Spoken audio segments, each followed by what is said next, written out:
British వాడు బెజవాడలో ఉండే ఎండ తీవ్రత ఉక్కపోతలకి తట్టుకోలేక బ్లేజింగ్ బెజవాడ అనేవాడు.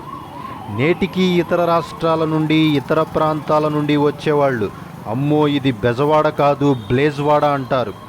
కానీ 2024లో బెజవాడ అంటే బ్లేజింగ్ సన్ను కాదురా, బిరబిరా పొంగి గడగడలాడించే బుడమేరు కోడారా బిడ్డ అని బుడమేరుని ఆక్రమించిన, బుడమేరులోని భూములని రెగ్యులరైజ్ చేసిన ప్రజలకి, ప్రభుత్వాలకి, అధికారులకి చెప్పుతో కొట్టినట్టు సమాధానం చెప్పింది ఈ మాటలు రాని చేతలవాగు.